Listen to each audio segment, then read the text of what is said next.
हाँ भाई, चले तो देखें हम लोग आज सबसे पहला केमिस्ट्री का बेसिक चैप्टर स्टार्ट करने जा रहे हैं। इसका नाम है मूल कॉन्सेप्ट। फिजिकल केमिस्ट्री का बेसिक चैप्टर है, ठीक है। चैप्टर ये पढ़ना सबसे पहले इसलिए ज़रूरी होता है क्योंकि आपके ऑलमोस्ट हर चैप्टर के अंदर मूल कंसेप्ट काम में आता है। यहाँ पर सीखे गए कंसेप्ट आप यूज़ करते हो आगे। बहुत सारी चीज़ें हम इस चैप्टर के अंदर सीखने वाले हैं, बट मेजरली जो चीज़ रहेगी वो है कि आपको इस चैप्टर की जो मेजर सबसे इंपॉर्टेंट टॉपिक्स है उनके अंदर पहला तो आता है बेसिक मोल्स, जहां पे आप मोल्स कैलकुलेट करना सीखते हो। दूसरा सबसे इंपॉर्टेंट पार्ट इस चैप्टर का आता है स्टोइकियोमेट्री और लिमिटिंग रिएजेंट, वो आपको बहुत अच्छे से आना चाहिए क्योंकि हर जगह पर वो यूज होता है। और तीसरे होते हैं आपके कॉन्सेंट्रेशन टर्म्स। तो ये तीन मेजर पिलर्स हैं इस चैप्टर के जो आपको बहुत अच्छे से आने चाहिए। मैं इस चैप्टर को बिल्कुल जीरो से स्टार्ट करूंगा और जीरो से स्टार्ट करके हम चीज़ों को आगे लेकर चलेंगे। तो आप लोगों को अब प्रोसेस को पूरा फॉलो करना है। आपके फिजिक्स और बायोलॉजी की क्लास हो चुकी है, तो जो भी आपको यहाँ पर पीएसएस मिलेंगे मेंटरशिप सेशन के अंदर, उनको आपको बहुत अच्छे से फॉलो करना है, सॉल्व करना है, ठीक है। आई होप सभी लोग व्हाट्सएप ग्रुप के अंदर भी एडेड हैं, तो एक बार मुझे कंफर्म कर दो आप लोग चैट कर पा रहे हो ना, और किसी तरह का इशू किसी को नहीं आ रहा है।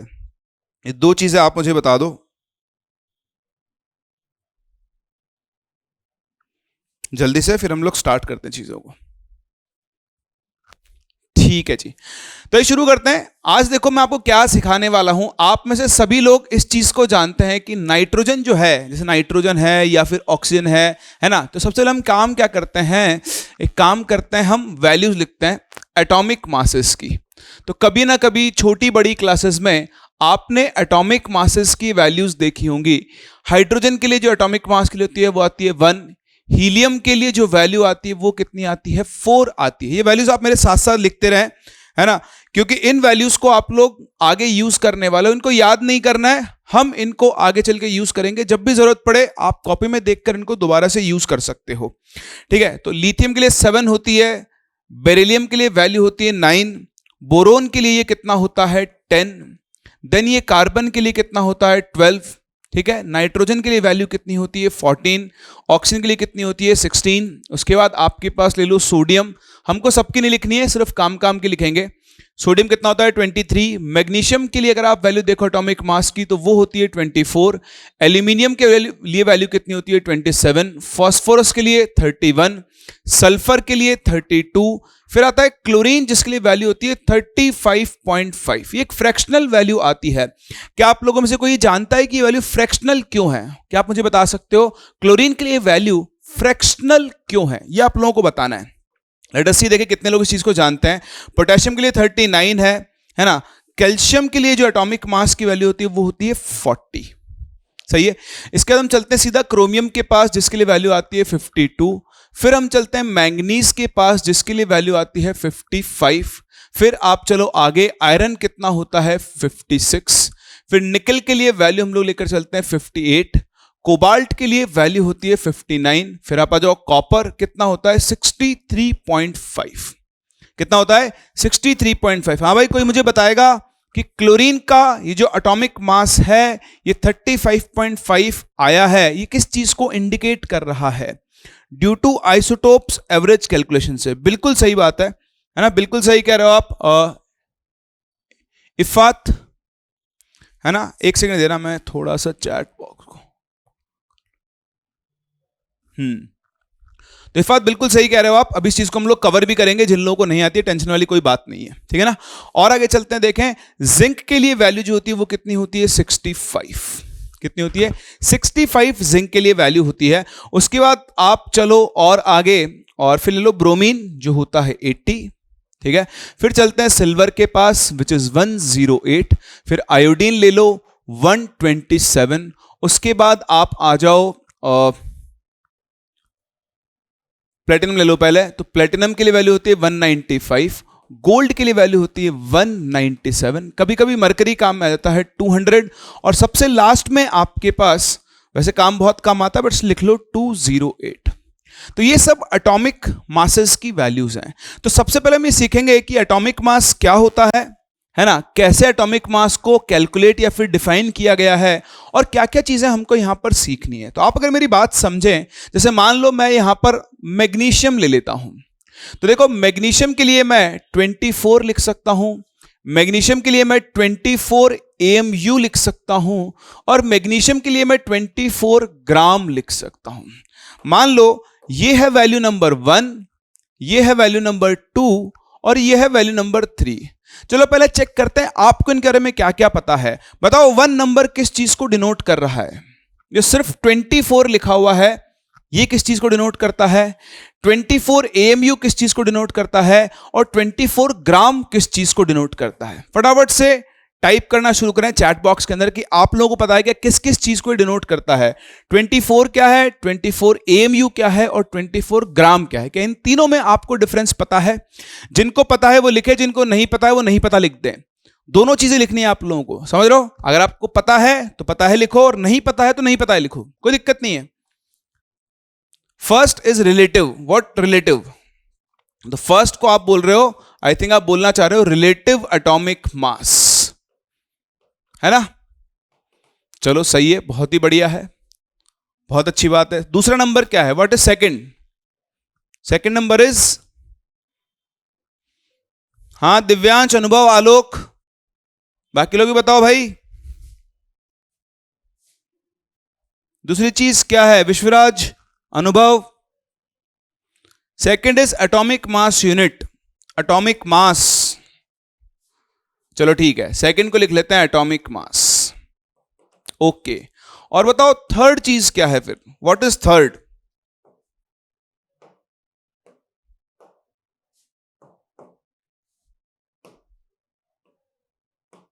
हाँ भाई, थर्ड क्या है? कौन बताएगा? यस, आलोक लिख रहा है सेकंड एक एटम का मास है और थर्ड मोलर मास है, एक मोल का मास है। वेरी गुड, बहुत ही बढ़िया। तो ये बहुत ही सही है कि आपको सबसे पहले देखो इन तीनों चीजों के अंदर डिफरेंस पता होना चाहिए। 24 जो है उसे आप इसका रिलेटिव एटॉमिक मास या फिर आप इसे क्या बोलते हो? इसका मास नंबर बोलते हो। एक ही बात है, मास नंबर बोल लो या रिलेटिव एटॉमिक मास बोल लो, दोनों की वैल्यू क्या है? सेम है, ठीक है। 24 AMU क्या है? इसका एटॉमिक मास है, या फिर आप इसे चाहो तो इसे आप मास ऑफ 1 एटम लिख सकते हो। और 24 ग्राम क्या है? वो मैग्नीशियम का मोलर मास है। कौन सा मास है?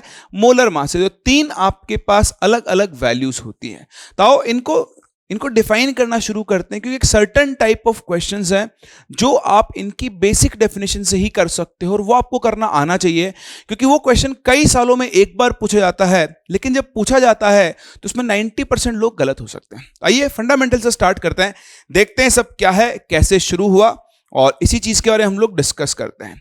तो देखें, जब हम बात कर रहे हैं एटॉमिक मास की इन टर्म्स की, तो अगर मैं आपसे एटॉमिक मास की बेसिक डेफिनेशन की बात करूं कि यार एटॉमिक मास क्या है, तो एटॉमिक मास को सिंपल वर्ड्स में आप mass of an atom of an element लिख सकते हो, ठीक है।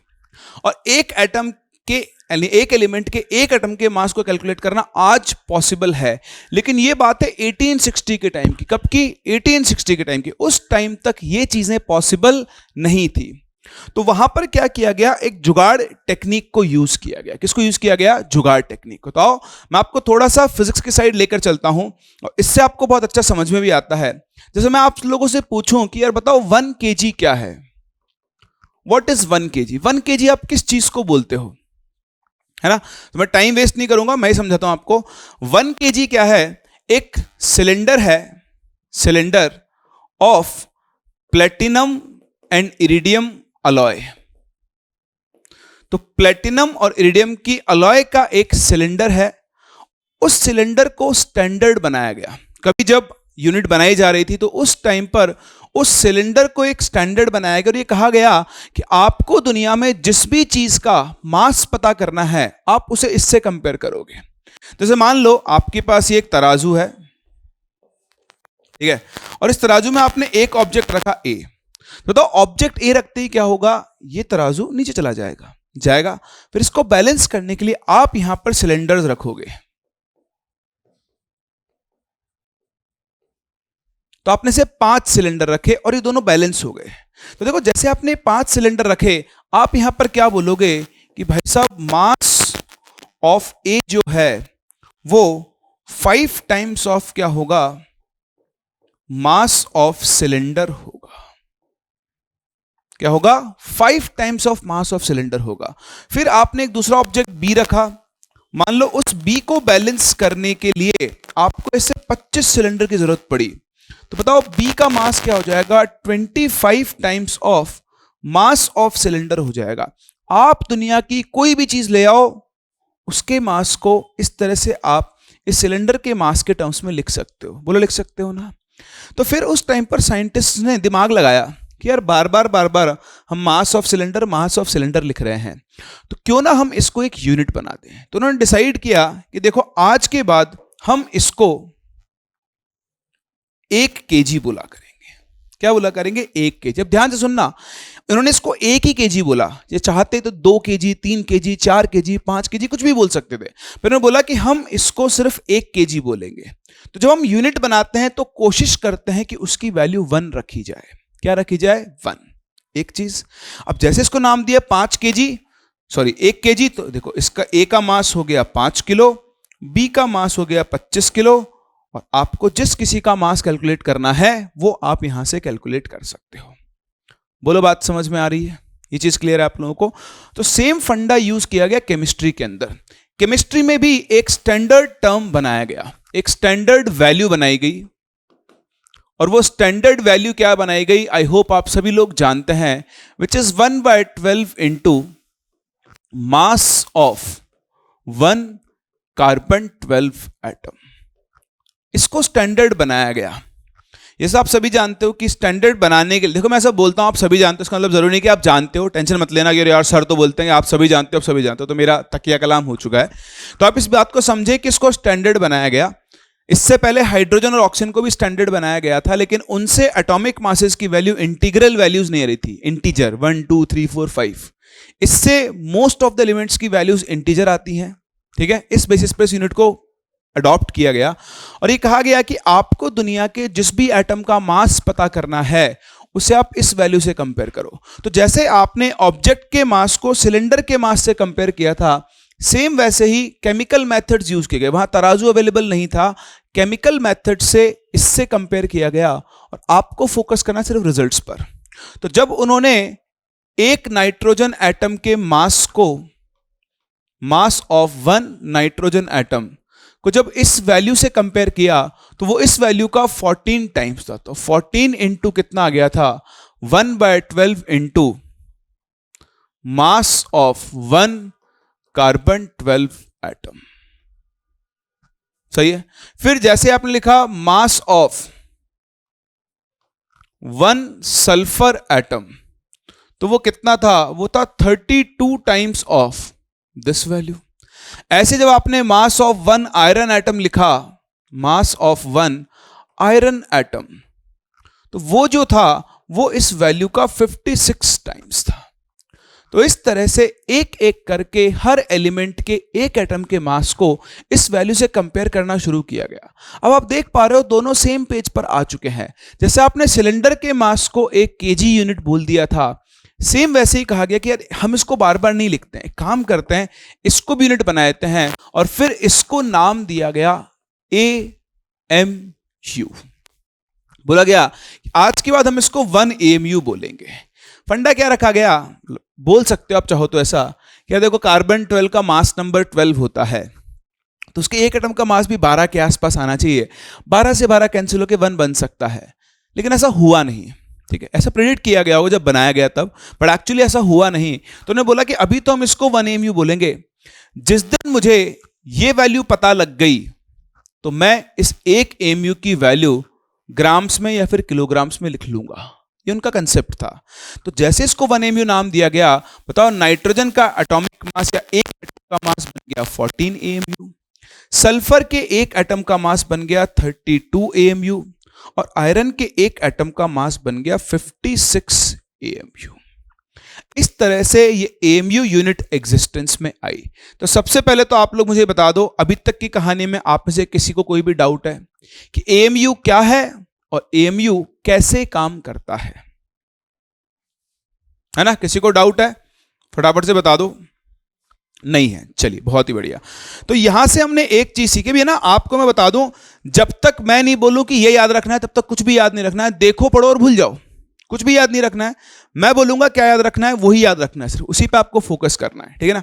तो आप समझें, अब हम उस जमाने में तो हमें एक एएमयू की वैल्यू पता नहीं थी, लेकिन अब हम मॉडर्न जमाने में है, हमारे पास ऐसे डिवाइसेस हैं जिससे हम एक कार्बन 12 एटम के मास की वैल्यू पता कर सकते हैं।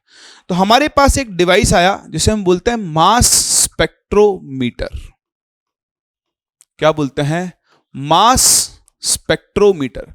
मास स्पेक्ट्रोमीटर ने बताया कि अगर आप एक कार्बन एटम का मास देखो तो वो आता है 1.99 इंटू 10⁻⁻23 ग्राम।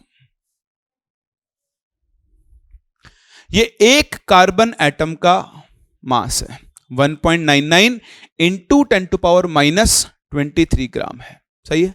जैसे इस वैल्यू को यहां रखा गया तो आपको एक एमयू की एक वैल्यू मिलती है विच इज 1.66 इंटू 10⁻24 ग्राम, या फिर आप इसे चाहो तो 1/Na ग्राम लिख सकते हो।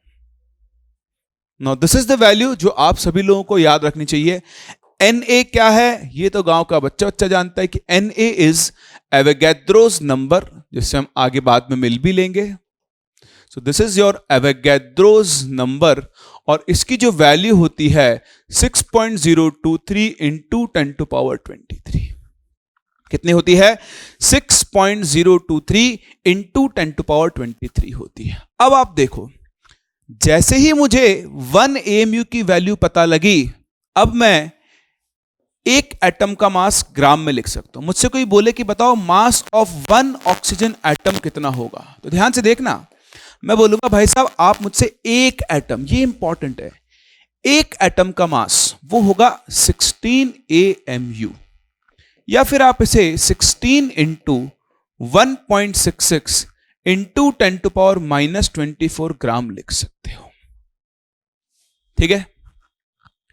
या फिर आप इसे चाहो तो 16/Na ग्राम भी लिख सकते हो। सबका मतलब एक ही है। आप इसे 16A में लिख सकते हो, या फिर आप इसे 16/Na ग्राम भी लिख सकते हो। ठीक है। तो अब हम गिवन किसी भी एटम के लिए उसका एटॉमिक मास इस तरीके से लिख सकते हैं। तो आप इसे एटॉमिक मास नहीं बोलकर एक एटम का मास बोले तो ज्यादा बेटर टर्म होगा। डन है? ठीक है जी, ये भी समझ में आ गया। अब ये समझ में आ गया, थोड़ा और आगे चलते हैं और अब बात करते हैं अपने अगले टर्म की, जिसके बेसिस पर क्वेश्चंस बनेंगे। ठीक है ना। तो आओ मिलते हैं अपने अगले टर्म से, जिसे हम बोलते हैं रिलेटिव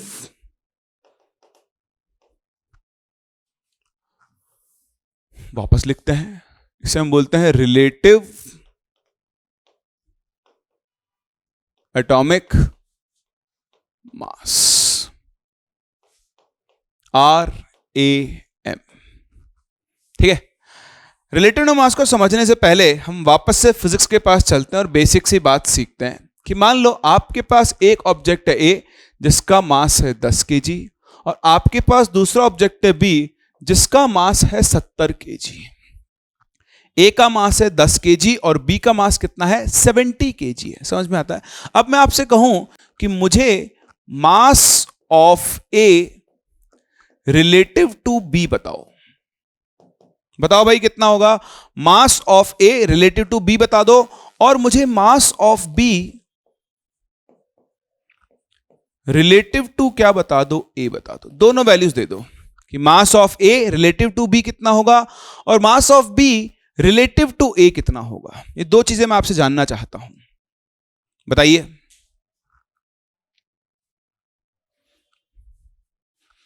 1/7। Very good. 1/7 की कोई unit?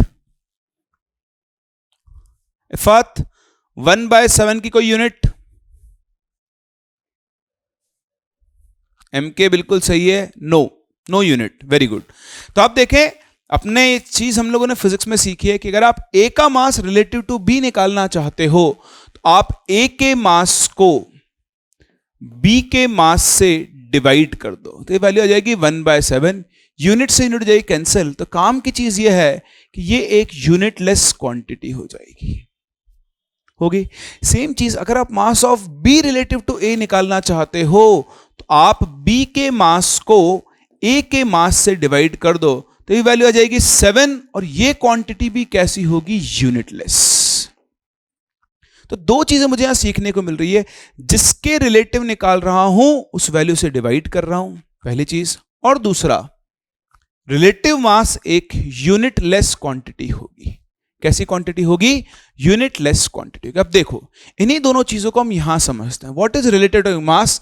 Relative atomic mass is mass of an atom relative to what? 1/12 into mass of 1 carbon 12 atom. यानी अगर आप किसी भी एटम का मास इस वैल्यू के रिलेटिव निकालो तो उसे हम क्या कहते हैं, उसका रिलेटिव एटॉमिक मास कहते हैं। तो आप समझना मेरी बात को। जैसे मैं आपसे कहूं कि मुझे निकालना है relative atomic mass of nitrogen, तो मैं नाइट्रोजन के एक एटम का मास इस वैल्यू के रिलेटिव निकालना चाहता हूं। तो सेम कंसेप्ट यूज करो। जब आपने mass of A relative to B निकाला तो आपने बी के मास से डिवाइड किया, किसको, ए के मास को। तो सेम चीज अगर मैं relative atomic mass of nitrogen निकालना चाहता हूं तो मैं नाइट्रोजन के एक एटम के मास को mass of 1 atom of nitrogen को बताओ किससे डिवाइड कर दूंगा, 1/12 into mass of 1 carbon 12 atom. मेरी बात को समझना आप। मुझे अगर relative atomic mass of nitrogen निकालना है तो मुझे नाइट्रोजन के एक एटम के मास को किसके रिलेटिव निकाल रहा हूं, इस वैल्यू के रिलेटिव, तो इससे डिवाइड कर दूंगा, है ना। अब मैंने थोड़ी देर पहले ही देखा है कि नाइट्रोजन के एक एटम का मास कितना होता है, कि भैया वो होता है 14 AMU। और बताओ ये वैल्यू खुद क्या है, ये खुद AMU है। तो देखो AMU से AMU कैंसिल, वैल्यू कैसी आ गई, यूनिटलेस 14। तो जो हमने पहले पेज पे शुरुआत की थी कि मैग्नीशियम के लिए मैं दो चीजें लिख सकता हूं, एक 24 AMU और एक 24। अब इनके बीच में क्लियर बाउंड्री आ गई है कि 24 AMU किसको रिप्रेजेंट कर रहा है, एक मैग्नीशियम एटम के मास को, और 24 किसको रिप्रेजेंट कर रहा है, वो रिप्रेजेंट कर रहा है मैग्नीशियम के रिलेटिव एटॉमिक मास को, या फिर आप चाहो तो उसे उसका मास नंबर भी बोल सकते हो। सही है ना, बिल्कुल सही बात है। आपको किसी को अब यहां तक डाउट हो तो मुझे बताओ, क्योंकि अब यहां मैं एक फॉर्मूला बनाने जा रहा हूं। उस फॉर्मूले को रटने की जगह, ये सब मैंने कहानी इसलिए सुनाई है ताकि आपको फॉर्मूला रटना नहीं पड़े। And believe me this is very important formula. इसके क्वेश्चन भी आपके सामने जब आएंगे तो आप पढ़ने के बाद भी शायद आप में से कई लोग सॉल्व नहीं कर पाए, और जब ये एग्जाम में आएगा तो आई कैन बेट 70% स्टूडेंट्स उसको सॉल्व नहीं कर सकते, गलत सॉल्व करके आएंगे। और ये आपके बहुत काम में आता है, बेसिक कंसेप्ट है। हम लोग रेडी हैं फॉर्मूले के लिए? फटाफट से बताओ मुझे, है ना। तो अब लिखते हैं, देखो फॉर्मूला। तो आपको अगर किसी भी एलिमेंट का रिलेटिव एटॉमिक मास निकालना है, देखो मैं आपको ऑनेस्टली बताऊं, पहले रिलेटिव एटॉमिक मास ही डिफाइन किया गया था, फिर हम एटॉमिक मास पे गए थे। लेकिन आपको पढ़ाने के लिए, समझने के लिए मैं उल्टा लेकर चलता हूं। बट आप ये ध्यान रखना, सबसे पहले रिलेटिव एटॉमिक मास को ही डिफाइन किया गया था। वो आपको समझ में नहीं आएगा, इसलिए मैंने सीक्वेंस उसका चेंज किया समझाने के लिए। तो अब आप देखो, relative atomic mass of an element अगर आप निकालना चाहते हो तो आप ऊपर क्या लिखोगे, आप mass of 1 atom of the element लिखो, और उसको आप डिवाइड कर दो 1/12 into mass of 1 carbon 12 atom. ये सिंपल जो आपने यहां किया, देखो सेम रेप्लिकेट कर दो फॉर्मूले के अंदर। तो फॉर्मूला नहीं रटना, आपको समझना है कि ये फॉर्मूला आया कैसे। एक दो बार आप इसके ऊपर फोकस कर लोगे तो आप लोग इसको लाइफ टाइम के लिए, आपको अपने आप ये याद रह जाएगा। ठीक है, एक चीज तो आप ये ध्यान रखें, तो ये फॉर्मूला है, आप लोगों को समझ में आ गया। किसी को डाउट हो तो मुझसे पूछ सकता है। फिर हम मूव कर रहे हैं क्वेश्चन की तरफ। कोई डाउट हो तो पूछ लो भाई फटाफट।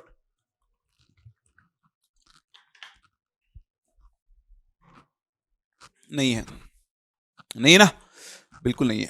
क्लियर है? चलो, तो ये क्वेश्चन आपके सामने देखें।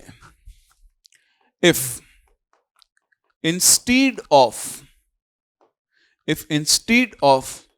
1/12 into mass of one carbon 12 atom, 1/3 into mass of one carbon 12 atom is taken as standard, then the new atomic mass of iron will be। ये आपको बताना है कि अगर आप 1/12 की जगह स्टैंडर्ड 1/3 को बना लो, भाड़ में गया 1/12, मैं तो बोलूंगा मैं तो 1/3 बनाऊंगा आप स्टैंडर्ड, तो बताओ आयरन का नया एटॉमिक मास कितना होगा। देखते हैं कितने लोग इसका सही आंसर कर पाते हैं। चलिए भाई, तो देखिए जैसे आप लोगों के आंसर आ रहे हैं, एक ऑप्शन बन रहा है 13, दूसरा ऑप्शन बन रहा है 33.6, और कोई आंसर नहीं आया अभी तक। तो मेरी बात समझें, देखो थ्योरी में और क्वेश्चन में ही डिफरेंस होता है। इसीलिए सबसे पहला क्वेश्चन जो सब लोग बोलते हैं कि सर थ्योरी आती है लेकिन क्वेश्चन सॉल्व नहीं होते, क्योंकि आपको उस थ्योरी को प्रॉपरली अप्लाई करना भी आना चाहिए, आपको क्वेश्चन के लैंग्वेज को पिक करना आना चाहिए। तो आप ये ना समझें कि आप यहाँ पर सिर्फ थ्योरी पढ़ना सीखने वाले हैं। हम लोग हर एक क्वेश्चन का ब्रेकडाउन करेंगे, धीरे धीरे प्रैक्टिस करते करते आपको क्वेश्चंस आएंगे। जो हमारा जीएमपी चलेगा, अच्छा मैं आपको बता दूं, जीएमपी आपका 1-2 लेक्चर के बाद से शुरू होगा, क्योंकि आपको क्वेश्चंस देने के लिए हमको उतनी चीजें पढ़ा लेनी चाहिए पहले। तो 1-2 लेक्चर के बाद आपका जीएमपी शुरू होगा, आप चिंता मत करना उस चीज की, मतलब मे बी 2 क्लास के बाद से, ताकि तब तक हम सफिशिएंट नंबर ऑफ टॉपिक पढ़ चुके होंगे जिन पे आपको हम क्वेश्चंस दे पाए। तो मैं आपको फंडामेंटल सिखा रहा हूं, बट ये क्वेश्चन है, ये बहुत बेसिक क्वेश्चन है। अभी आप समझना, आज के बाद कभी ऐसा क्वेश्चन आया तो उसमें गलती नहीं करोगे, रटना नहीं है, ठीक है। कई बार स्टूडेंट्स को लोग रटवा देते हैं कि ऐसा हो तो ऐसा कर लेना, वो नहीं करेंगे हम चलेंगे बेसिक डेफिनेशन पे। सब लोग तैयार है? तो आप देखो कैसे करेंगे इस क्वेश्चन को सॉल्व। ये कह रहा है कि देखो 1/12 into mass of 1 carbon 12 atom, जो पुरानी यूनिट थी उसकी जगह मैं नई यूनिट ले रहा हूं, जिसमें 1/12 की जगह मैं 1/3 ले रहा हूं, ठीक है। तो अगर मैं आयरन के पुराने एटॉमिक मास की बात करूं तो वो 56 होता है, आयरन का रिलेटिव एटॉमिक मास, सही है। अब अगर मैं आयरन के रिलेटिव एटॉमिक मास की बेसिक फॉर्म लिखूं जो हमने थोड़ी देर पहले सीखी, तो बताओ मैं ऊपर क्या लिखूंगा? मैं ऊपर लिखूंगा मास ऑफ 1 आयरन एटम, ठीक है, और डिवाइडेड बाय मैं क्या कर दूंगा 1/12 into mass of 1 carbon 12 atom. बोलो ये आप सब लोगों को समझ में आता है जो मैंने लिखा है ना? अब आप और आगे आओ। अब अगर मैं आयरन नई यूनिट को फॉलो करूं एम न्यू, तो बताओ नए कन्वेंशन के हिसाब से आयरन का जो नया रिलेटिव एटॉमिक मास आएगा, तो ऊपर तो हम वही लिखेंगे क्या, मास ऑफ 1 कार्बन 12 एटम, और अब उसको 1/12 की जगह किससे डिवाइड कर देंगे, 1/3 into mass of 1 carbon 12 atom. सबसे पहले तो ये 2 चीजों पे आप फोकस करो। अभी ना आप इस क्वेश्चन को वर्बली सॉल्व कर दोगे, इतना लिखना ही नहीं पड़ेगा, तो मैं आपको सिखा रहा हूं। अब एक तरीका क्या है, इसको इससे डिवाइड कर दो। क्या कर दो? इसको इस वैल्यू से आप क्या कर दोगे, डिवाइड कर दोगे। उसमें ना कैलकुलेशन में आप गलती कर सकते हो। मैं आपको और शानदार और छोटा सा प्यारा सा तरीका बताता हूं, ठीक है ना। आप क्या करो, आप मेरी बात पे फोकस करो यहां, है ना। तो मैं काम करता हूं, देखते हैं ये भाई साहब कॉपी हो सकते हैं क्या, लगता हाँ हो सकते हैं। हुआ क्या,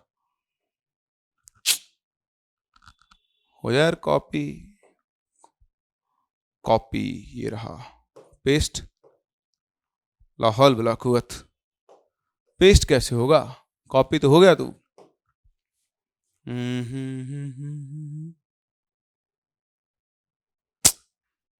और दोबारा से पेस्ट करने का सिस्टम है नहीं, चलो ठीक है, भाड़ में जाने दो, मैं एक बार और लिख लेता हूँ, है ना।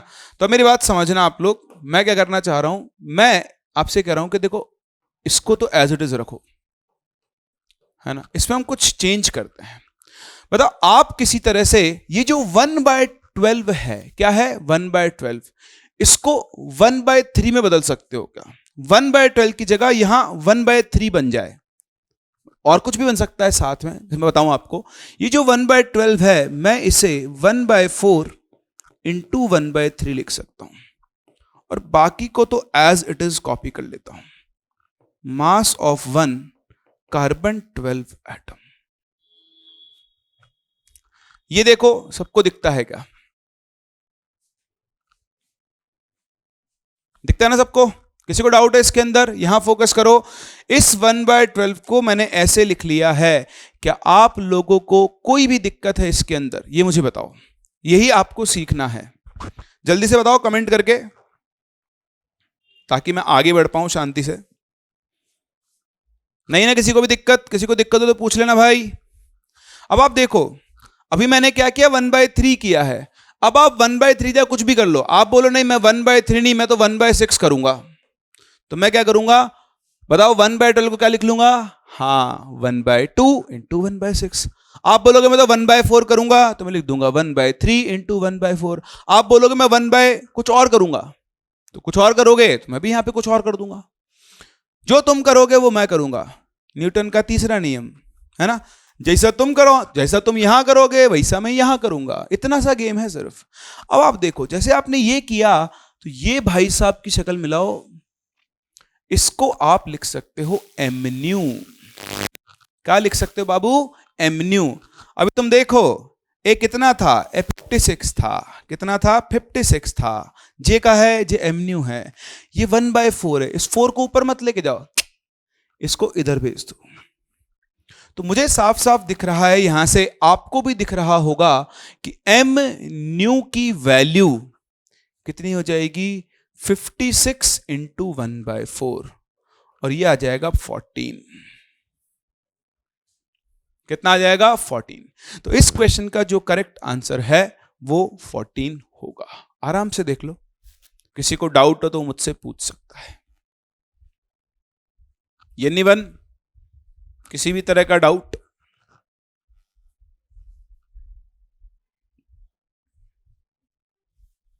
नहीं ना? समझ में आ रहा है सब लोगों को? चलो, तो अगर आपको समझ में आ रहा है तो मेरे अगले क्वेश्चन का आंसर दो।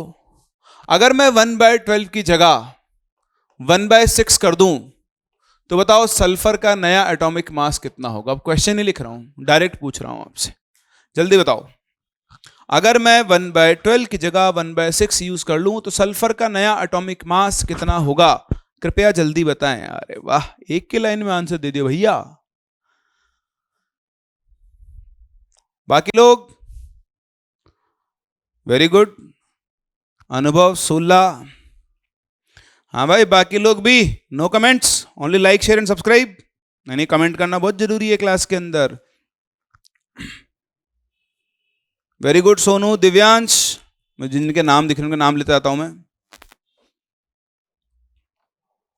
MK, प्रतीक, विश्वराज। हाँ भाई, बाकी लोग भी आंसर दो।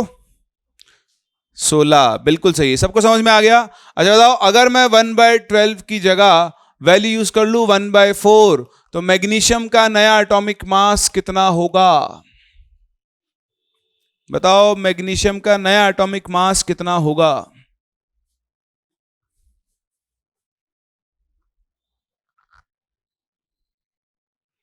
एट। मनस्वी, कुछ प्रॉब्लम आ रही है क्या? बार बार आप लेफ्ट कर रहे हो, चैट नहीं मिल रही मेरे हिसाब से आपको।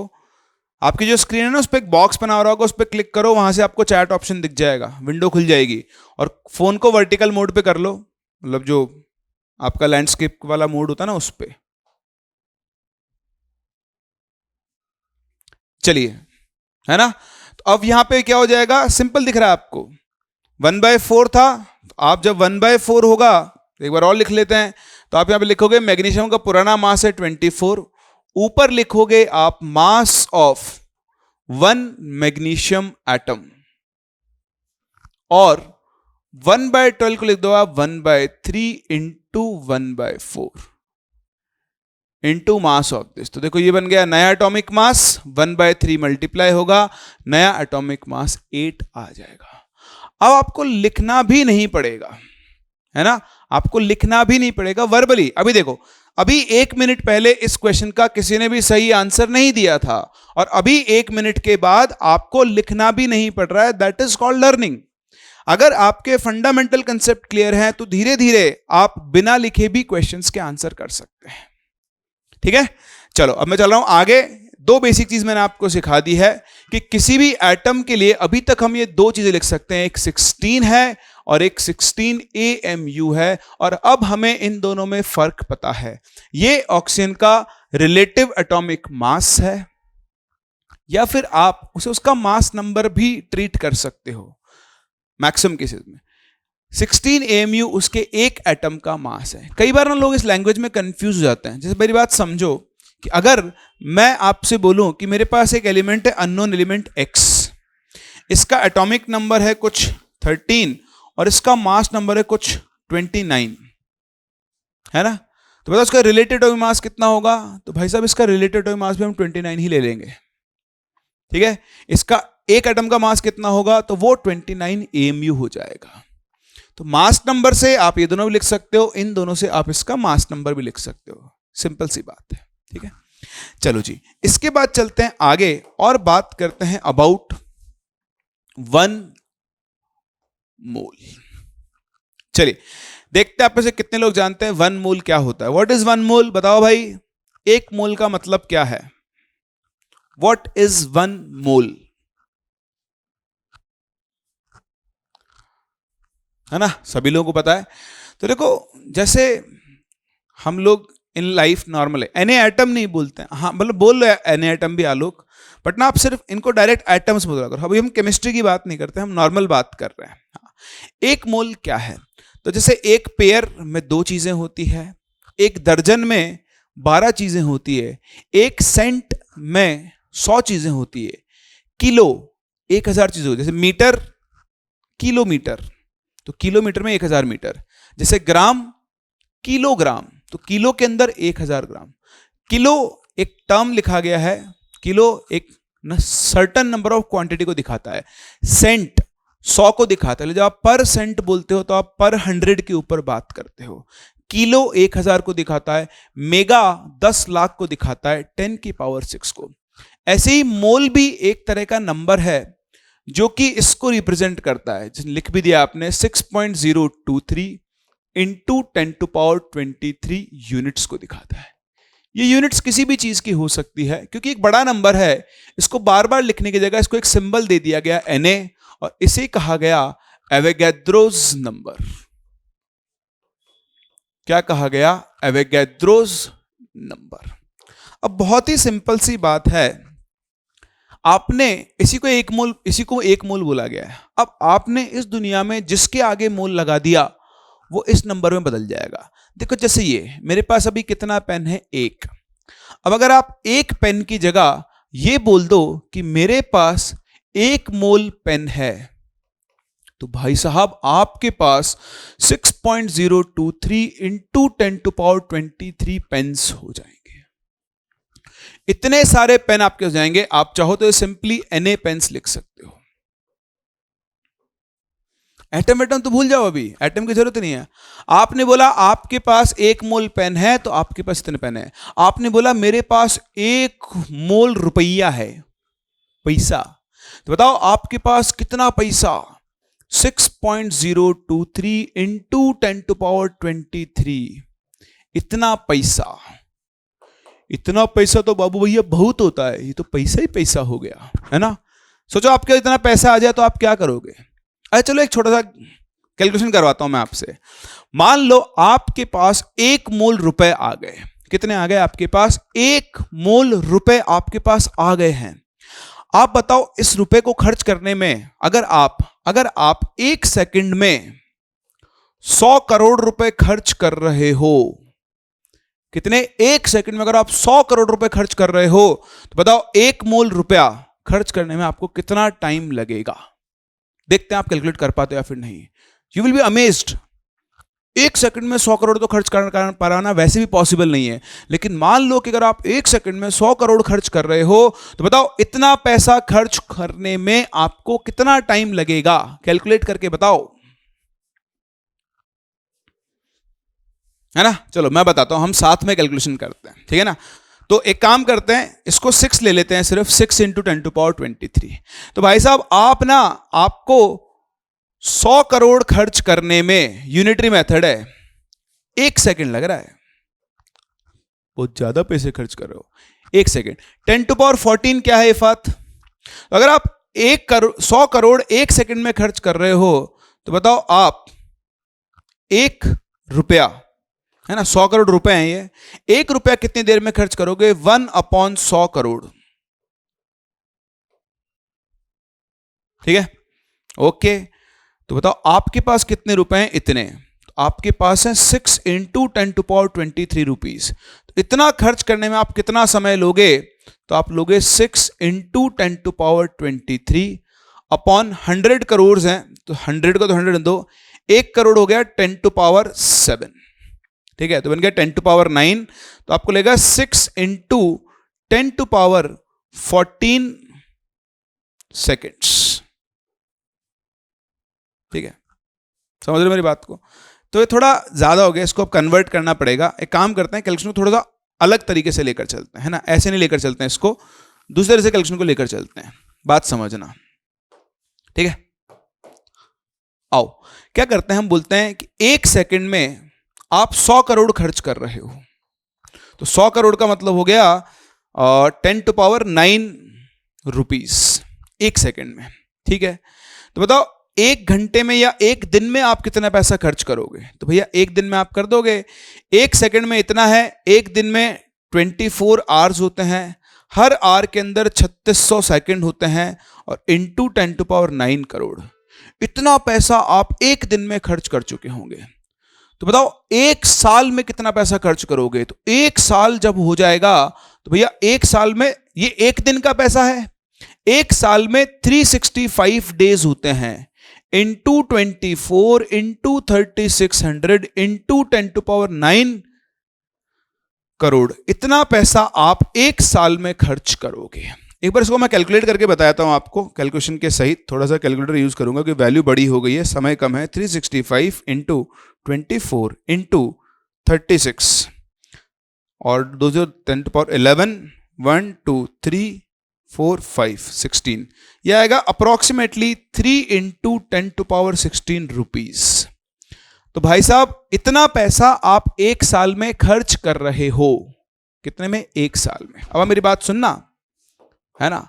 तो आप समझो 3 × 10⁻16 रुपीज स्पेंट इन 1 ईयर। ठीक है, तो बताओ 1 रुपया खर्च करने में कितने साल लगेंगे? 1/3 × 10⁻16। तो आपके पास कितने हैं? 6 × 10⁻23। इसको खर्च करने में 6 × 10⁻23 मतलब मल्टीप्लाई कर दो इसको, तो देखो 3 2, ये बचेगा 10⁻7। तो आपको 2 × 10⁻7 ईयर्स, यानी आपको 2 करोड़ साल लग जाएंगे। इतने साल तक तो कोई जिंदा ही नहीं रह सकता, ये तो धरती वापस से जिंदा हो जाएगी एक और बार। सोच रहे हो कितना बड़ा नंबर है ये। अगर आपके पास इतने रुपए हो और आप हर सेकंड 100 करोड़ खर्च कर रहे हो, तो भी आपको इस पैसे को पूरा खर्च करने के लिए 2 करोड़ साल चाहिए। कितने साल चाहिए? अप्रोक्सीमेटली 2 करोड़ साल चाहिए। इतना बड़ा नंबर है ना।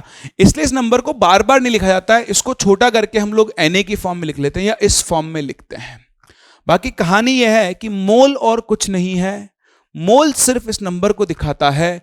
जिस चीज के आगे मोल लग गया वो इस नंबर में कन्वर्ट हो जाएगा। क्या आप सबको ये बात समझ में आती है? हाँ या ना में जवाब दें, है ना, क्योंकि इसी के बेसिस पर हम आगे मूव करेंगे। आई होप मोल की वैल्यू, मोल का मतलब आप सभी लोगों को समझ में आ चुका है। Very good. ठीक है जी, आगे बढ़े, आगे बढ़ते हैं और अब हम एक और टर्म डिफाइन करते हैं जिसे हम कहते हैं मोलर मास। देखो, मैं आप लोगों को एक चीज जरूर सिखाऊंगा, बेसिक डेफिनेशंस और फंडामेंटल्स पे फोकस करना। क्या आप में से किसी को मोलर मास की डेफिनेशन पता है? अगर पता है तो मुझे कमेंट्स में लिख के बताओ कि मोलर मास की डेफिनेशन ये होती है।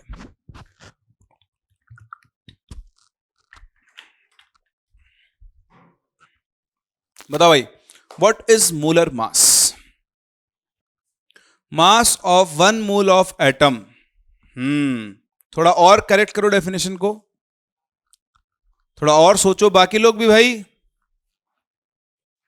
बाकी लोग सबके पिक्चर देखने आए क्या? पार्टिसिपेट करो, आपको जो आता है वो लिखो। लिखने से ही आप सीखोगे, अगर आप लिखोगे नहीं ना तो आप खुद नहीं सीखोगे। आपने कुछ लिखा, वो गलत हुआ ना, तो वो आपको ऐसा लगता है यार मेरा गलत हो गया, उससे आपका जो माइंड है ना वो उसको रीड करता है दोबारा, वो क्या कहता है ना, अपने ईगो पे लेता है चीजों को, यार मुझसे क्यों नहीं हुआ। वो डेफिनेशंस आपको भी याद होंगी, जो आता है लिखो। सब्सटेंस आएगा नहीं, फात सब्सटेंस नहीं आएगा। एक और बहुत इंपॉर्टेंट चीज है, यूनिट आएगी। Unit, unit is very very very important. बाकी सब ठीक है, आपका बिल्कुल सही है, समझे मेरी बात को। एक सेकंड में थोड़ा सा एक काम और कर दूं, यही हो रखा था। देखो, मोलर मास क्या लिख सकते हैं? मोलर मास की बेसिक डेफिनेशन है mass of one mole. Substance लिखना चाहो तो मत लिख लो, वरना मत लिखो, कोई दिक्कत नहीं है। In grams. Now this is very very very important. जब भी आपके सब्सटेंस का मोलर मास लिख रहे हो तो वो आपको हमेशा ग्राम्स में लिखना है। किस में लिखना है? ग्राम्स में लिखना है। ये एक इंपॉर्टेंट चीज है जिस पे आपको फोकस करना होगा। एक मोल सब्सटेंस का मास अगर आप ग्राम में लिख दो तो उसे हम लोग क्या कहते हैं? उसका मोलर मास कहते हैं। अभी मैं वापस से केमिस्ट्री पे नहीं जाऊंगा, पहले हम फॉर्मूला बनाते हैं ताकि आपको उसको रटना नहीं पड़े, ताकि आपको डेफिनेशन को भी रटना नहीं पड़े। ठीक है, तो आप क्या करोगे? आप एक काम करो, जैसे मान लो आपके पास एक पेन ही है, ये पेन है जिससे मैं लिख रहा हूं। इस पेन का मास हम लोग मान लेते हैं कि कुछ 8 ग्राम है। कितना है? 8 ग्राम है। तो अगर इस पेन का मास 8 ग्राम है तो बताओ इस पेन का मोलर मास कितना होगा? बताओ इस पेन का मोलर मास कितना होगा? तो आप बोलोगे अच्छा मुझे इस पेन का मोलर मास निकालना है, तो ऐसे डेफिनेशन लिखो। आप चाहें तो आप भी लिख सकते हैं, मोलर मास ऑफ पेन। तो मोलर मास ऑफ पेन क्या होगा? ये मास ऑफ 1 मोल पेन के बराबर होगा और ग्राम में। सही है। अभी एक पेन का मास 8 ग्राम है, बताओ एक मोल में कितने पेन्स होंगे? तो आप बोलोगे सर Na पेन्स होंगे। हमने भी बात की थी कि जिसके आगे मोल लग गया बस नंबर बदल जाएगा। तो बताओ एक मोल पेन में कितने पेन होंगे? तो आप कहोगे भाई साहब Na पेन होंगे। क्या होंगे? Na pen. ओके, तो अगर एक पेन का मास 8 ग्राम है तो बताओ Na पेन्स का मास कितना हो जाएगा? 8 इंटू Na ग्राम। वेरी गुड आलोक, बिल्कुल सही कह रहे हो, है ना। मान लो एक पेन की जगह मेरे पास एक ऑब्जेक्ट है ए का मास 20 ग्राम है। बताओ ए का मोलर मास कितना होगा? सभी लोग आंसर दें, मुझे सभी से आंसर चाहिए फटाफट, बिना सोचे खट्टाक से लिखने का। बताओ मोलर मास ऑफ ए कितना होगा? 20 Na। अरे वाह, वेरी गुड आलोक, इफत, बाकी लोग 20 Na। बिल्कुल विश्वराज, वेरी गुड। दिव्यांश बिल्कुल सही है ना। 20 Na होगा, 20 Na। जिसको समझ में नहीं आ रहा है पूछ सकता है ना। तो 20 Na कैसा है? वही बात कि भाई साहब मोलर मास ऑफ ए क्या होगा? मास ऑफ 1 मोल ए। तो एक मोल में Na होंगे। अगर एक ए का मास 20 ग्राम है तो Na का मास कितना होगा? 20 Na ग्राम होगा। कितना होगा? 20 Na ग्राम होगा। समझ में आ रहा है? अच्छा चलो, मेरे पास एक और ऑब्जेक्ट है B, उसका मास है 3 किलो। बताओ मोलर मास ऑफ B कितना होगा? जल्दी जल्दी बताएं। मोलर मास ऑफ बी कितना होगा ये आपको बताना है।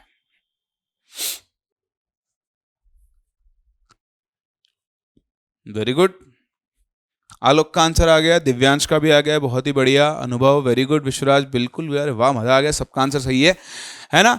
3000 NA, बहुत ही बढ़िया। क्यों? क्योंकि मोलर मास किस में लिखा जाता है? ग्राम्स में।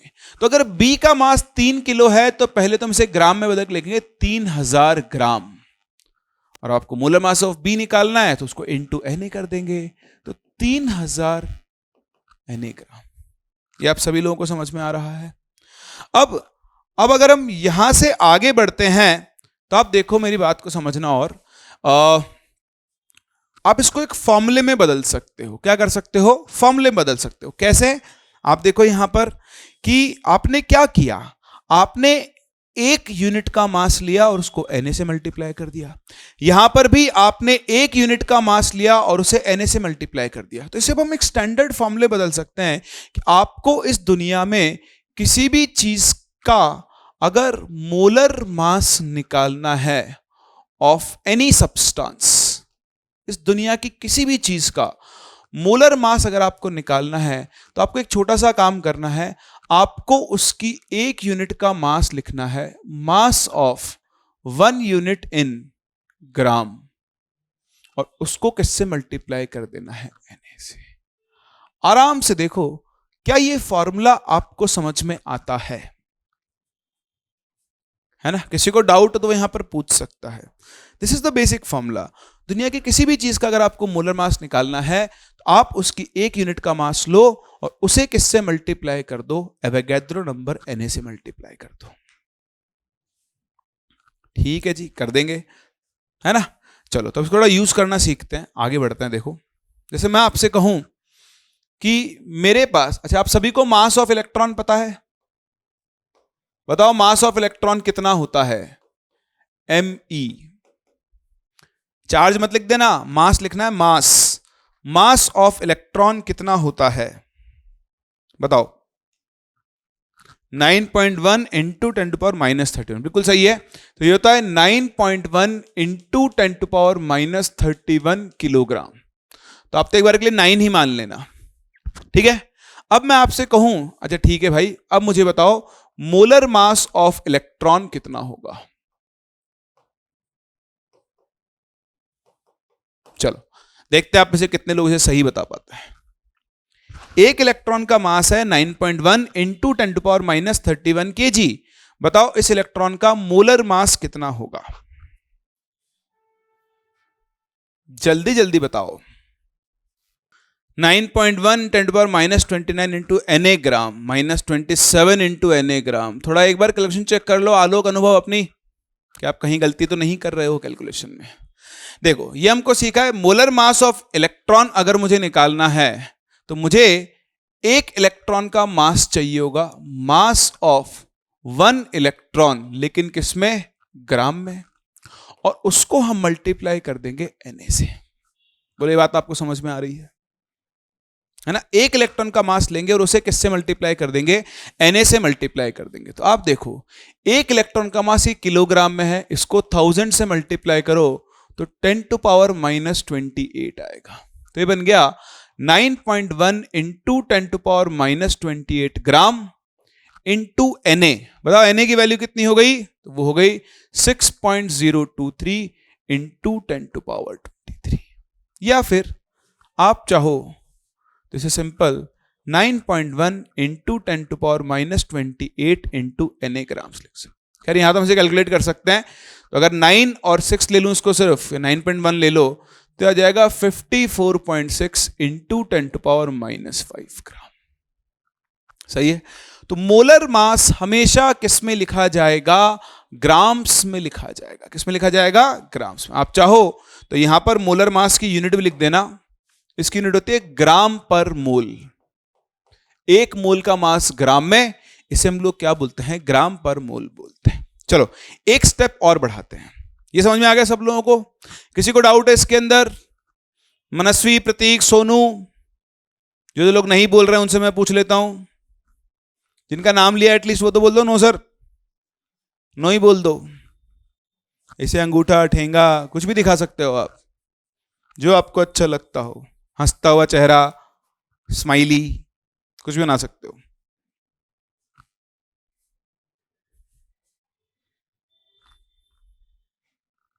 ठीक है जी, चलो, किसी को कोई डाउट नहीं है तो अगला क्वेश्चन आपके लिए है, सॉल्व करके बताना। लिखें कि mass of an atom of an unknown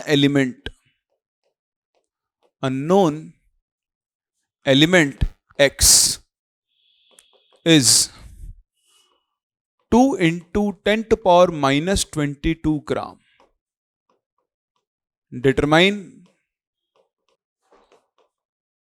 the molar mass of x. आपको इस x का मोलर मास पता करना है।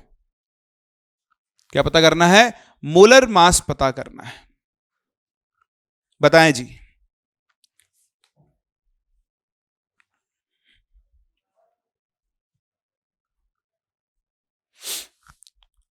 एक आंसर आ गया 120, दूसरा भी आ गया 120.4, मतलब 120 ही मान लेते हैं। और कोई? बाकी लोग भी बताओ, इस बार अब सबका आंसर आना चाहिए। चलिए, तो जिन लोगों का आंसर नहीं आया है ध्यान से देखें। Mass of an atom of an unknown element x is इतना। आपको कोई एक एलिमेंट है, उसका नाम नहीं पता, बट उसके एक एटम का मास पता है और आपको इसका मोलर मास निकालना है। तो हम लोगों ने सीखा कि यार मोलर मास क्या है। तो अगर मैं मोलर मास ऑफ x लिखना चाहूं तो मैं x का एक एटम लूंगा, mass of one atom of x in grams. आप समझो, हो सकता है आपको ये क्वेश्चन अभी नहीं आया हो, आएगा। अब इसके आगे एक और करेंगे, इससे वो समझ में आएगा। तो जो लोग आंसर नहीं दे रहे हैं वो लोग ध्यान से देखें, है ना। क्या होगा, एक एटम का मास ग्राम में लिखकर उसको हम Na से मल्टीप्लाई करेंगे। यही हमने फॉर्मूला सीखा है, ये रहा। दुनिया की जिस चीज का मोलर मास निकालना है उसके एक एटम का मास ग्राम में लिखो और उसे Na से मल्टीप्लाई कर दो। तो अब आप समझें, मास ऑफ वन एटम कितना है?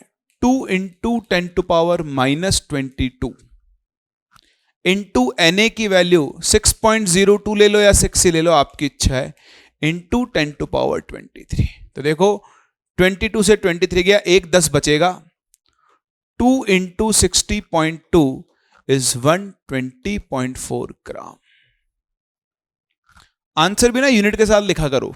जैसे आप सब लोगों ने 120.4 लिख दिया है, उसे साथ में ग्राम भी लिखो, उससे आपको और चीजें क्लैरिटी। यूनिट्स के ऊपर बहुत अच्छे से फोकस करें। सही है, किसी को डाउट है?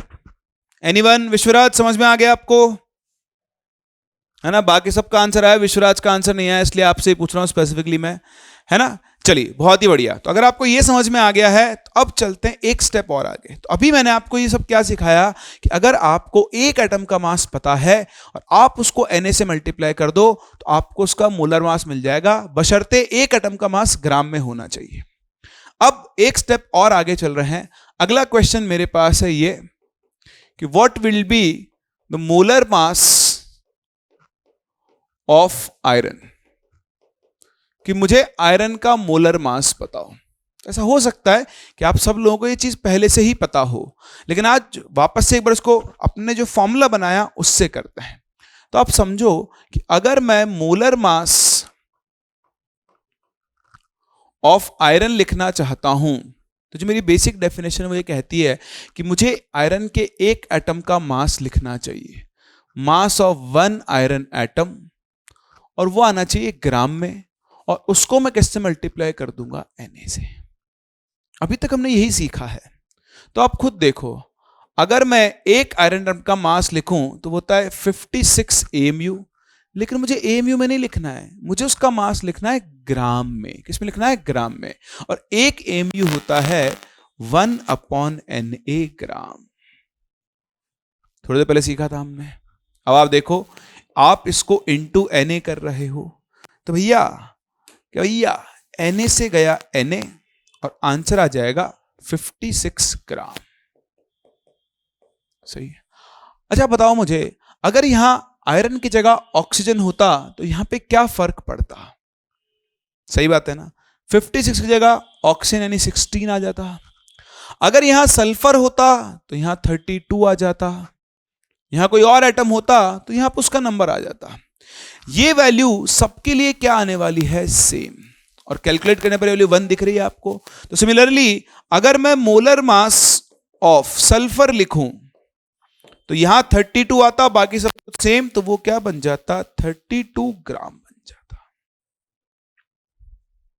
तो यहां से एक बहुत ही काम की चीज निकल के आ रही, जहां से मैंने फर्स्ट पेज शुरू किया था, आज के लेक्चर को मैंने जहां से शुरू किया था, वो चीज अब हम सीख चुके हैं कि अगर 24 लिखा है तो वो मैग्नीशियम का रिलेटिव एटॉमिक मास है। 24 AMU लिखा है तो वो मास ऑफ 1 मैग्नीशियम एटम है। और 24 ग्राम लिखा है तो वो मोलर मास ऑफ मैग्नीशियम है, यानी वो मैग्नीशियम के 1 मोल का मास है। समझ में आता है ना? तो आप देखो, अभी तक की आप जो जर्नी अभी अपन ने की, अपने जो भी कुछ पढ़ा उससे मैंने सीखा। देखो इस केस में मुझे एलिमेंट नहीं पता था कौन है, उसकी शक्ल नहीं जानता मैं। यहां मैं एलिमेंट की शक्ल जानता हूं और मैं इसका एटॉमिक मास जानता हूं। तो अब मुद्दे की बात यह है कि अगर मुझे पता है कि मेरे पास एक एलिमेंट है O, तो इस O के लिए मैं 3 चीजें लिख सकता हूं, 16 AMU और 16 ग्राम। तो जो 16 है ये इसका रिलेटिव एटॉमिक मास होगा। 16 AMU जो है वो मास ऑफ 1 ऑक्सीजन एटम होगा, या आप उसे एटॉमिक मास बोल सकते हो। और 16 ग्राम इसका मोलर मास होगा। इसे आप मोलर मास ऑफ ऑक्सीजन भी बोल सकते हो, या फिर इसे एक और नाम दिया जाता है जो कई बार आपको देखने को मिलेगा, ग्राम एटॉमिक मास। एक्चुअली आपने क्या किया, आपने ऑक्सीजन के एटॉमिक मास के आगे ग्राम लगा दिया, इसलिए हम इसे ग्राम एटॉमिक मास भी कहते हैं। क्या कहते हैं हम इसे? ग्राम एटॉमिक मास के नाम से भी जानते हैं। ठीक है, तो ये बेसिक डिफरेंस है जो आप सभी लोगों को सबसे पहले पता होना चाहिए। आज के बाद अगर मुझे पता है कि एलिमेंट कौन है, मुझे पता है कि यार ये आयरन है तो इसका मोलर मास 56 ग्राम होगा, अगर ये कैल्शियम है तो इसका मोलर मास 40 ग्राम होगा। और टेबल में आपको शुरू में ही लिखवा चुका हूं। यहां तक किसी को कोई डाउट नहीं ना? चलिए, तो अब अगर आपको डाउट नहीं है तो फिर मैं यहां से थोड़ा और आगे चलता हूं और एक और अगला अपना टॉपिक इंट्रोड्यूस करता हूं, जिसे हम कहते हैं मॉलिक्यूलर मास। क्या कहते हैं? Molecular mass. तो मॉलिक्यूलर मास क्या है? अब आपको सभी को पता है कि जब एक मॉलिक्यूल बनता है तो वो उसमें एक से ज्यादा एटम्स होते हैं। वो सेम टाइप के भी हो सकते हैं, वो अलग अलग टाइप के भी हो सकते हैं। जैसे N2 एक मॉलिक्यूल है, CO2 भी एक मॉलिक्यूल है। N2 में दोनों एटम सेम टाइप के हैं, CO2 में जो 3 एटम्स हैं वो अलग अलग टाइप के हैं। तो मॉलिक्यूलर मास अगर हम डिफाइन करना चाहते हैं तो मॉलिक्यूलर मास क्या है? It is simply the sum of atomic masses of all the atoms present in a molecule। एक मॉलिक्यूल में जितने भी एटम्स प्रेजेंट होते हैं, अगर हम उनके एटॉमिक मासेस का सम कर दें तो उसे हम क्या कहते हैं? उसका मॉलिक्यूलर मास कहते हैं। आप बहुत अच्छे से आप सभी समझते हैं। जैसे H2O है मेरे सामने, तो H2O हाइड्रोजन का 2 × 1 प्लस ऑक्सीजन 16, बताओ 18 आ जाएगा। मैं आपके सामने लिखूं H2SO4, तो 2 × 1 प्लस सल्फर हो गया 32 प्लस 4 × ऑक्सीजन हो गया 16, ये हो जाएगा 98। मैं लिख दूं MgCl2.6H2O, तो देखो Mg हो गया 24 प्लस 2 क्लोरीन है, एक क्लोरीन का एटॉमिक मास हम लेकर चलते हैं 35.5 प्लस 6 × 18। ठीक है ना? आप इन सबको जोड़ लो तो ये वैल्यू मिलकर बनेगी 71 प्लस 24 95 प्लस ये बनेगा 108। 98 और 5 ये बन गया 203। तो कुछ लोग इस डॉट से मल्टीप्लाई कर देते हैं, ऐसा नहीं करना है। इसका मतलब है कि वाटर मॉलिक्यूल इससे अटैच्ड है, इससे चिपका हुआ है। समझ में आता है सब लोगों को? अब ऐसे आप किसी भी गिवन एलिमेंट का मतलब मॉलिक्यूल का मॉलिक्यूलर मास निकाल सकते हो। अभी मैं जो इंटरेस्टेड हूं वो इंटरेस्टेड हूं इस चीज के अंदर कि जैसे मैंने यहां ऑक्सीजन के लिए 16 एमयू 16 ग्राम लिखा था, सेम इसी तरह से मुझे प्रूव करने की जरूरत नहीं है, वाटर के लिए भी H2 के लिए भी मैं 16 लिख सकता हूं, 16 एमयू लिख सकता हूं और 16 ग्राम लिख सकता हूं। हां जी, बारी आ गई है आपकी। अब बताओ ये 16 क्या है? जल्दी जल्दी बोलो बाबू, जल्दी जल्दी। ये 16 क्या है? What is 16? राम, बिल्कुल। RAM नहीं, RMM, रिलेटिव मॉलिक्यूलर मास। ये 16 क्या है? रिलेटिव मॉलिक्यूलर मास है। बताओ 16 AMU क्या है?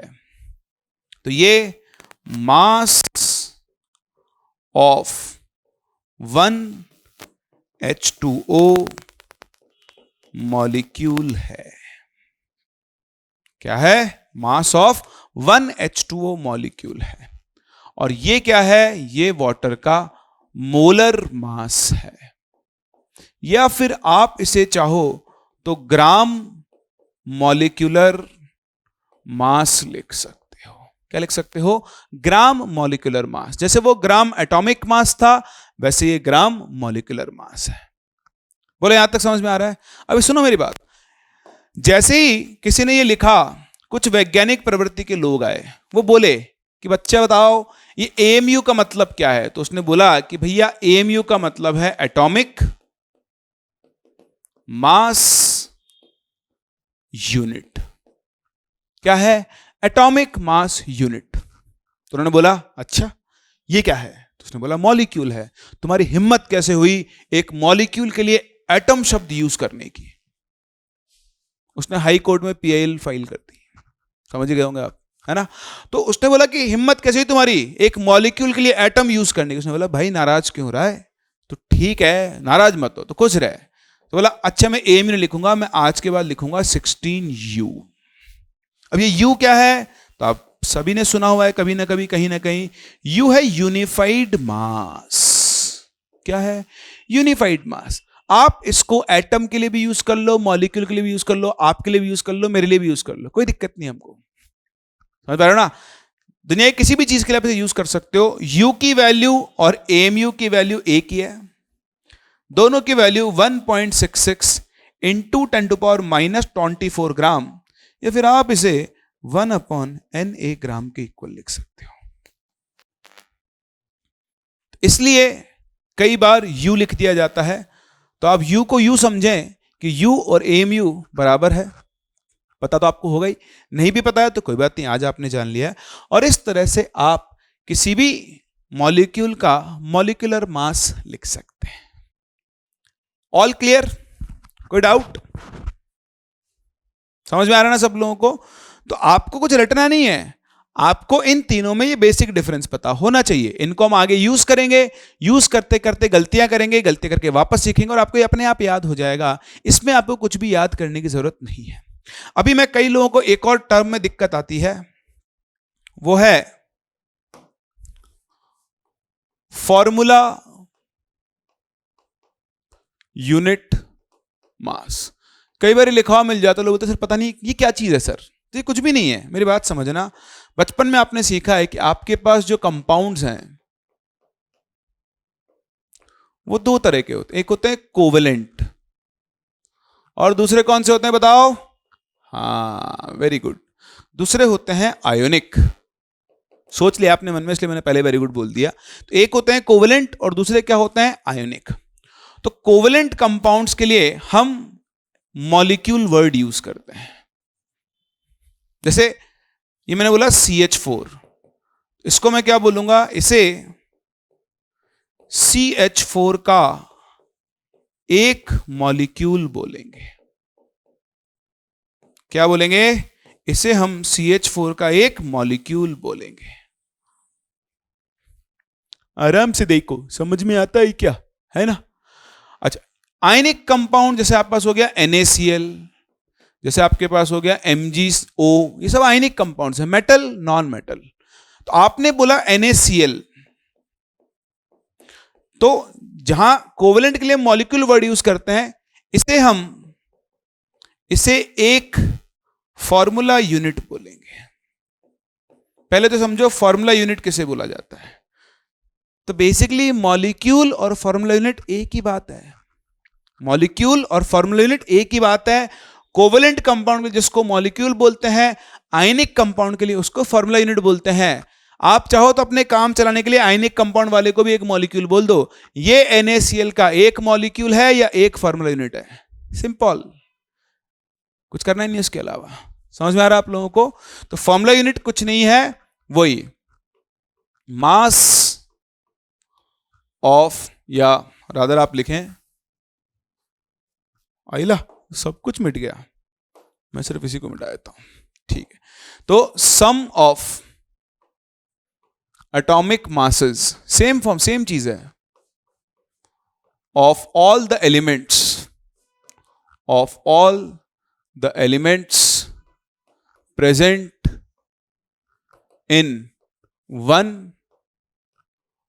formula unit of an ionic compound। तो डेफिनेशन याद नहीं रखनी है, लिख के छोड़ दो, मतलब आपको पता होना चाहिए।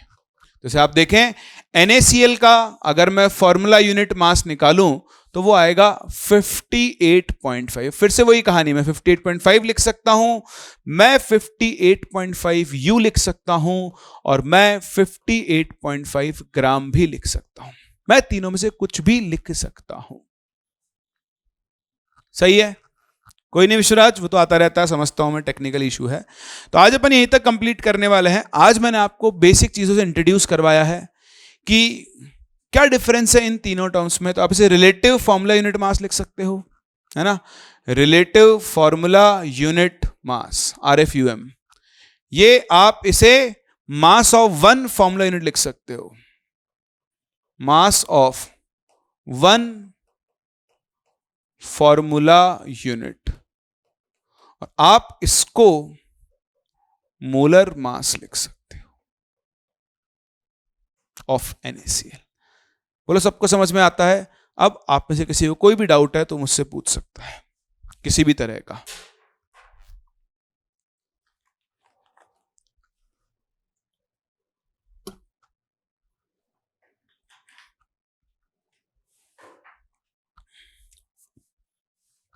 हाँ भाई, कोई डाउट है किसी को? हाँ ना तो बोल दो यार, अभी जब तक तुम बताओगे नहीं कैसे काम चलेगा। ठीक है, तो आज का लेक्चर हम यहीं पे कंप्लीट कर रहे हैं। नेक्स्ट क्लास हम यहां से आगे बढ़ेंगे। नेक्स्ट क्लास में आपको मोल्स कैलकुलेट करना सिखाऊंगा, फिर हम मोल्स के फॉर्मूले बनाएंगे, मास से मोल्स निकालना, मोल्स से। कल वाला लेक्चर में ना नंबर ऑफ एटम, जो अगला लेक्चर आएगा उसमें नंबर ऑफ एटम्स जो है ना, नंबर ऑफ एटम्स वो कैसे कैलकुलेट करते हैं, number of molecules, number of electrons, protons, neutrons, तो वो मैं आप सबको सिखाऊंगा। और उसके बाद से आपका GMP भी शुरू हो जाएगा, मतलब नेक्स्ट क्लास के बाद से ही, नेक्स्ट क्लास ऑनवर्ड्स आपका GMP शुरू हो जाएगा, जहां पे हम साथ में क्वेश्चंस को भी सॉल्व किया करेंगे, है ना। फिजिक्स और जूलॉजी का क्लास की रिकॉर्डिंग मिल जाएगी, हाँ मिल जाएगी आलोक, वो अपलोड हो जाएगी, आप बिल्कुल चिंता ना करें। ठीक है, और कोई डाउट किसी को? नहीं? ठीक है, चलो तो फिर मिलते हैं नेक्स्ट क्लास, आगे बढ़ते हैं। तब तक के लिए take care, bye bye and good night.